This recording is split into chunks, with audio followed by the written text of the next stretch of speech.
So for once, Wizards of the Coast has released a new product that does not include Commander precons. That hasn't happened in about 3 to 4 years. So this go around for this set, I don't have precons to upgrade and give you guys lists for. So instead, I'm going to change up my kickoff of the Foundations coverage a little bit differently. Sorry, it's been a little hectic lately, so I haven't really gotten started on this until now. So hopefully you'll enjoy these partial ideas today, because instead of giving you full lists, I'm going to give you a kind of a skeleton of things to work with to kind of give you guys some ideas and let you guys let your imaginations run wild. So the set has its own, legends built into it, some new, some reprints, but then there's also the Jumpstart set that comes with this, which includes 27 brand new legends for us to build decks around. So that more than makes up for not having a pre-con setup available for us to actually build decks around. That's a lot of legends. So today I'm going to give you 3 legends from those Jumpstart packs that you can actually build with and make a commander deck out of. Now, if you don't know what Jumpstart is, just to give you a quick crash course, you take 2 packs of the Jumpstart boosters, you slap them together, and you make a 40 card deck. It includes all the lands for you to play the game with against somebody else who has another Jumpstart deck built with 2 of the boosters. But then you can also tear those apart later, take the legends out of them, and use those to build decks. And that's what I'm doing with these decks today. So let's get into it. I have 3 decks for you guys, and let's get into it. We're going to kick this off with the one legend that absolutely caused me to fall in love with it as soon as I saw it, and that is Shroofus Sproutshire. For 200 green, it's a legendary creature sapperling with trample, and it says whenever a sapperling you control deals combat damage to a player, create that many 1/1 sapperling creature tokens, and he's a 1/1. We have our very first sapperling that is not a token. They have never printed an actual sapperling creature card, and that just makes, it's so much more special to me in this case. Otherwise, we just have cards that make sapperlings. But this thing is really good and can get crazy in the right build. So what do we want to do with this little shroom? Well, we're going to make him hit as hard as possible and to make as many sapperlings as we can. From there, we can just snowball out of control because this thing gets to grant triggers to all of our saplings, not just himself. For Shroofus himself, I want to use cards like Power Fist, Bone Sabers, and Belt of Giant Strength. Each of these equipments makes Shroofus go from a piddly 1/1 to a major problem, and that makes your board grow with every point of damage that he deals to your opponent's face. I also want to include a couple new cards from Foundations and its Jumpstart with Quilled Great Worm and Scythecat Cub. The Great Worm acts as a second version of the Power Fist for all of our creatures, and it's hard to get rid of without an exile since you can use to pull counters off of things and recast itself. And then we have Scythecat, which is great in the deck. It's basically Bristly Bill on crack.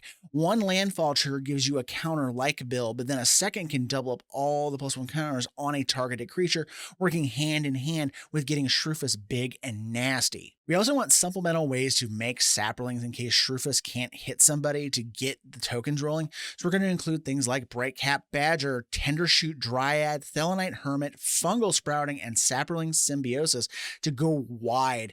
And don't forget, even if Shroofus can't get to someone, any sapperlings getting through will get you more sapperlings. So to help the survivors spread their fungal ways, we're going to have to make them bigger as well. So I'm going to include cards that will buff them, such as Metallic Mimic, Beastmaster's Ascension, and power doublers like Zopendrel and Unnatural Growth. Even if a couple of them go down to blocks, you're going to be getting several more replacements by boosting the powers of the ones getting through as well. All in all, this looks like a great blend of +1/+1 counter strategies, a go-wide strategy with the tokens, and even a little bit of Voltron action since Shroofus, made large enough, can take somebody out with commander damage. Now let's move along to the next legend that caught my eye, but not for me, but for my daughter. If you've watched my channel long enough, you've seen the Lathril deck that I built a version of for her because she loves unicorns. Well, her eyes lit up when I showed her a picture of Thurid, Mare of Destiny. For 2 white, it's a legendary creature Pegasus with flying and lifelink.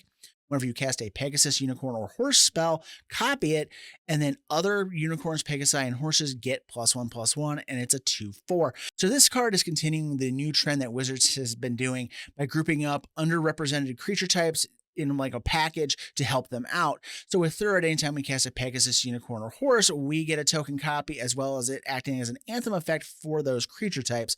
So what do we want to be copying? Well, Crested Sunmare, Bright Mare, Inspiring Unicorn, or Regal Bunnycorn. Yes, that one is a unicorn. And that doesn't include changelings that we can try, like irregular cohort or mirror entity. And of course, our primary thing here is making token copies. So since we're in white, we can use Anointed Procession, Mondrak, or O'Hare Talk to get doubling and tripling up our copied creatures. My only complaint about this commander is that most good unicorns in the game are like green-white, so we don't get access to Good Fortune Unicorn or anything like that for the deck. Oh well. The last legend I want to talk about today is a bit of an aristocrat style creature with Fumulus the Infestation. For 3 and a black, it's a vampire insect with flying and death touch. Whenever a creature sacks a non-token creature, put a 1/1 insect creature token with flying into the field. And whenever an insect, leech, slug, or worm you control attacks, the defending player loses a life and you gain a life, and it's a 2/2. So this guy is going to want you to sacrifice non-token creatures to make insects, so then you get to drain a defending player with the second part of the card, which lets insects, leeches, and slugs suck their blood and feed it to you. Great flavor on the card. Now, being in mono black, it's not hard to come up with a few sacrifice outlets, such as Yahenni Undying Partisan or High Society Hunter from the new set, which lets us sacrifice creatures when it attacks. And don't forget that this actually triggers off your opponent's creatures dying, so things that make each player sacrifice things works as well, such as the new reprint for Liliana Dreadhorde General, which her -4 could give you an upwards of 8 tokens if everything that was sacrificed were non-token creatures. And of course, we're going to want to have fodder creatures that keep coming back for more fun, so we can keep sacrificing them over and over to get more insect tokens for Fumulus to drain with. So luckily, the Foundations and the Jumpstart actually gives us a few nice options, including Reanimating Skeleton, Endless Cockroaches, Persistent Specimen, and the new 9 Lives Familiar. All these can die, come back in some way, and then do it all over again to keep us powering up Fumulus and his insects. To finish it all up, I also want to slot in some Drain and Gain to kind of supplement what Fumulus is doing, such as Blood Artist, Falconwrath Noble, Bastion of Remembrance, and the all-new Vengeful Blood Witch to round things out. If you enjoy serving up death by 1,000 cuts, this could be a new commander for you to work with and have fun, slowly torturing your play group to death with. So hopefully those will give you some ideas of where to take your deck building here in the future. And as always, thank you for watching. Let me know what you think in the comments down below. Do you like this more of a idea session rather than just me spitting out full deck lists? I want to know all about it. And as always, thank you for watching. Have a great day, and I will see you in the next video.